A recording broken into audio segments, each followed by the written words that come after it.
কেমন লাগলো তোমার ছবি? কে কে কে আপনি? আর আপনি এই ছবি কিভাবে পেলেন? কোথা থেকে পেয়েছি, কিভাবে পেয়েছি এটা জরুরি না। যেহেতু ছবি তোমার, তাই তোমার কাছে পাঠালাম। এই ছবি আমার না, আমি এমন ছবি কখনো তুলিনি। ওকে, নো প্রবলেম। যেহেতু তুমি নিজেকেই চিনতে পারছো না, কি আর করার, তোমার বাড়ির লোকজনের কাছেই পাঠাই তাহলে। না না না, এসব করতে যাবেন না। ঠিক আছে, করবো না, কিন্তু তার জন্য তো তোমার কিছু করতে হবে। মানে কি বলতে চাইছেন আপনি? আরে অস্থির হচ্ছ কেন? আমি এমন কিছুই চাইবো না। এই ছবি আমি তোমার পরিবারকেও পাঠাবো না যদি তুমি আমাকে 1,00,000 টাকা দাও। আমার কাছে কোনো টাকা নেই, আর এই ছবি আমার না, তাই কেন টাকা দিব আপনাকে? ওকে কুল, সমস্যা নেই। এই ছবি তোমার ফেসবুক, ইনস্টাগ্রাম বন্ধুদের কাছে পাঠিয়ে দিই, কেমন? না, প্লিজ, এটা আপনি করতে পারেন না।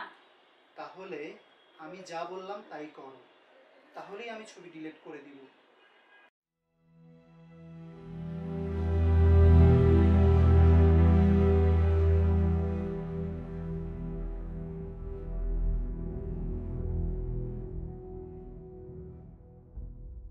$1,00,000 ব্যবস্থা হয়েছে, এখন বাকিটা ব্যবস্থা হয়ে যাবে।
হ্যালো, আমি আপনার দেওয়া নাম্বারে 80,000 টাকা পাঠিয়েছি। প্লিজ আমার ছবি ডিলিট করে দিন। করে দিব, এত তাড়াহুড়ো কেন? তাড়াহুড়ো কেন? মানে কি? কি বলতে চাইছেন? আপনি টাকার কথা বলেছেন, আমি পাঠিয়েছি। প্লিজ ছবি ডিলিট করে দিন। আরে শোনো সাদিয়া, আমার কথা খুব মনোযোগ দিয়ে শোনো। তোমার কাছে 1,00,000 টাকা চেয়েছিলাম, কিন্তু তুমি কি করেছো? তুমি আমাকে দিয়েছো 80,000 টাকা। তা তো হবে না, এখন তোমায় আবারও 1,00,000 টাকা দিতে হবে, তবেই আমি তোমার ছবি ডিলিট করব। তুমি যদি আগামীকালের মধ্যে টাকা না দাও, তাহলে এই ছবি প্রথমেই যাবে তোমার বাড়ির লোকের কাছে, এরপর সোশ্যাল মিডিয়ায়। বুঝতে পারছো তো তুমি ব্যাপারটা? আপনি কিন্তু এভাবে আমাকে ব্ল্যাকমেইল করতে পারেন না। আপনি টাকা চেয়েছেন, আমি যতটুকু পেরেছি দিয়েছি। প্লিজ এখন আপনি আমার ছবিটা ডিলিট করে দিন। আমি হাত জোর করছি, প্লিজ ডিলিট করে দিন। কাল ফোন করছি, ততক্ষণের মধ্যে টাকার ব্যবস্থা করো, আর না হলে কি হবে তা এতক্ষণে বুঝেই গেছো।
হয়েছে?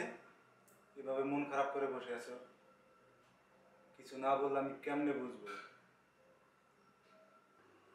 আমার কিছু টাকা প্রয়োজন। কত? 1 লাখ। 1 লাখ? এত টাকাতে কি করবে?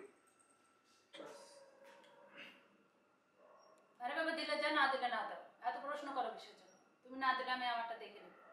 আচ্ছা বাবা, দেব, কিন্তু তুমি বলো তোমার কি হয়েছে? 2 দিন ধরে দেখছি ঠিক মতো তুমি কথা বলছো না, ঠিক মতো খাচ্ছ না, কি হয়েছে? তুমি আমাকে না বললে আমি কেমনে বুঝবো? প্লিজ বলো তোমাকে কি হয়েছে? না, কিছু হয়নি। আরে তুমি না বললে আমি কেমনে বুঝবো? কিছু তো একটা হয়েছে, বলো আমায়।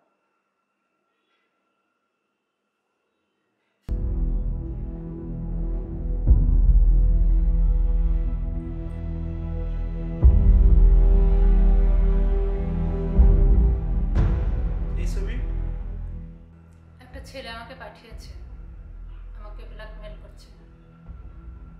বলেছে যদি টাকা না দেই তাহলে আমার এই ছবি ইন্টারনেটে ছেড়ে দিই, আমার বাবা মার কাছে পাঠিয়ে দিই। আর যদি সোশ্যাল মিডিয়া বা ইন্টারনেটে দেয় তাহলে তো আমার মান সম্মান সব শেষ হয়ে যাবে। আত্মহত্যা করা ছাড়া কোনো উপায় থাকবে না। তোমার ছবি ওই ছেলের কাছে গেল কি করে? জানি না। জানি না? তুমি জানো এর মধ্যে আমি ওই ছেলেটাকে 80,000 টাকা দিয়েছি। সে আমার কাছে আরো 1 লাখ টাকা চাচ্ছে। তুমি বলো আমি এত টাকা কোথায় থেকে দিব?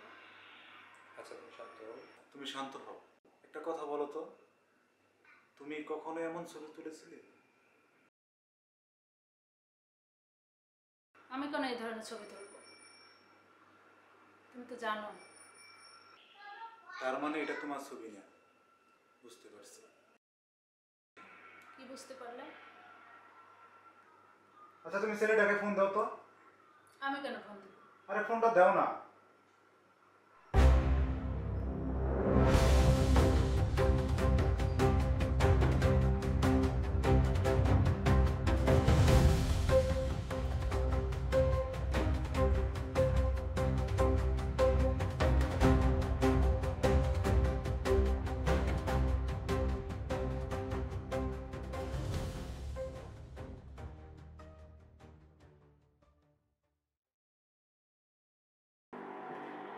কি টাকার ব্যবস্থা হলো?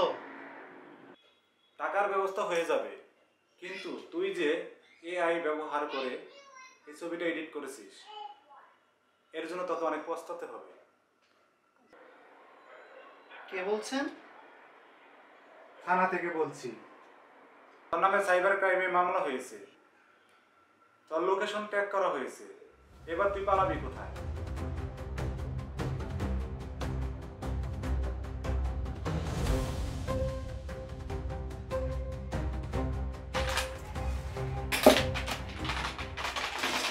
বন্ধুরা, কৃত্রিম বুদ্ধিমত্তা ভিত্তিক এআই প্রযুক্তি জনপ্রিয় হওয়ার পাশাপাশি এর অপব্যবহারও বাড়ছে।